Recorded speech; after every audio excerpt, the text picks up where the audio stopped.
오늘 우리가 함께 나누실 말씀은 누가복음 20장 9절부터 18절까지 말씀입니다. 누가복음 20장 9절부터 18절까지 말씀입니다. 그가 또 이 비유로 백성에게 말씀하시기 시작하시니라. 한 사람이 포도원을 만들어 농부들에게 새로 주고 타국에 가서 오래 있다가 때가 이름에 포도원 소출 얼마를 바치게 하려고 한 종을 농부들에게 보내니 농부들이 종을 몹시 때리고 거저 보내었거늘 다시 다른 종을 보내니 그도 몹시 때리고 능욕하고 거저 보내었거늘 다시 세 번째 종을 보내니 이 종도 상하게 하고 내쫓은지라. 포도원 주인이 이르되 어찌할까?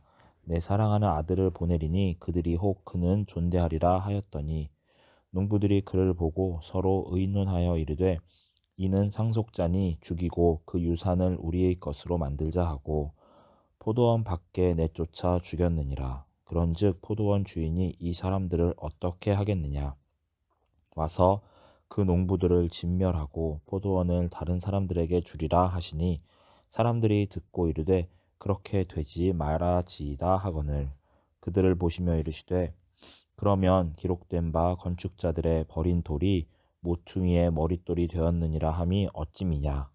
무릇 이 돌 위에 떨어지는 자는 깨어지겠고 이 돌이 사람 위에 떨어지면 그를 가루로 만들어 흩으리라 하시니라. 아멘. 우리가 보는 성경책은 크게 두 부분, 즉 구약성경과 신약성경으로 나뉘어져 있습니다. 구약성서는 이스라엘 백성들의 역사뿐 아니라 시와 교훈 그리고 예언 등 다양한 주제와 방대한 내용을 담고 있습니다. 그런데 만약 이 거대한 구약성서를 짧게 요약한다면 어떻게 할 수 있을까요? 오늘 우리가 함께 읽은 이 이야기는 구약에서 이스라엘 백성들이 어떠한 삶을 살았는지를 예수님께서 압축적으로 보여주고 계신 말씀입니다. 이 이야기의 주요 인물들은 포도원 주인과 농부들, 종들, 그리고 상속자입니다. 우선 포도원 주인은 여호와 하나님을 의미합니다. 그리고 농부들은 하나님께서 선택하신 이스라엘 백성들입니다. 포도원 주인은 농부들에게 종을 3번 보내는데 이 3명의 종들은 구약시대에 하나님의 말씀을 대언하였던 선지자들을 의미합니다. 마지막으로 주인의 사랑하는 아들은 당연히 지금 이 이야기를 하고 계신 예수님이십니다. 이 말씀에서 10절에 때가 이르매 라고 하였는데 이는 이스라엘 백성들이 하나님께 마땅히 순종하여 믿음의 결실을 보여야 할 때를 의미한다고 볼 수 있습니다.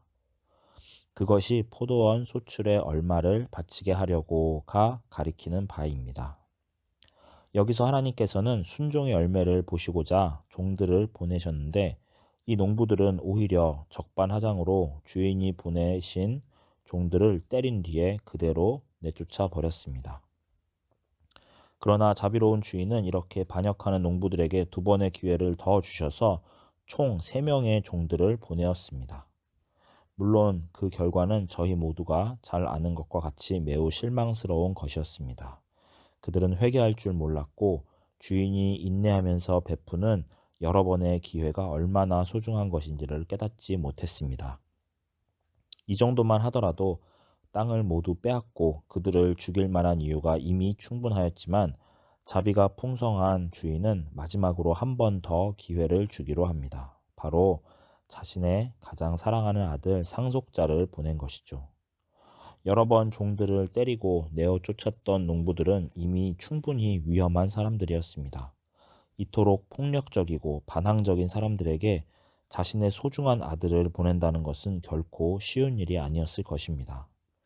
만약 제가 아버지라면 저는 사랑하는 제 자녀를 결코 이렇게 위험한 곳에 보내지 않을 것 같습니다. 그러나 이 포도원 주인은 아마도 끝까지 그들을 믿어보고 싶었던 것 같습니다. 사랑의 마음으로 끝까지 그들을 품어주고자 하였던 그분의 마음이 느껴지지 않으십니까? 참으로 슬프고 안타깝게도 이 포도원 주인의 기대는 여지없이 무너지고 맙니다. 그동안 종들을 때리고 쫓아내기만 하였던 이 악한 농부들이 상속자를 존대하기는커녕 오히려 더 악한 마음을 품어 그를 죽이고 유산까지도 빼앗고자 모의하였습니다. 이 비극적인 이야기는 구약시대의 이스라엘 백성들이 보여주었던 모습 바로 그 자체입니다. 하나님께서는 그들을 돌이키도록 하기 위해서 수많은 선지자들을 보내주셨습니다. 사무엘, 엘리야, 엘리사, 이사야, 예레미야 등 우리가 구약에서 찾을 수 있는 모든 선지자들은 오직 한 가지만을 이스라엘 백성들에게 요구하였습니다. 회개하라, 그리고 여호와께 돌아오라. 그러나 그들은 참 선지자들을 핍박하고 오히려 거짓 선지자들의 말만을 따라서 심판의 말씀은 듣기 싫어하고 오직 평안의 말씀만을 듣고자 하였습니다. 그러나 그 평화의 말씀은 거짓 평화일 뿐이었기 때문에 결국 하나님의 나라가 이방인들에게 짓밟히고 멸망하는 것으로 끝마치게 되었습니다.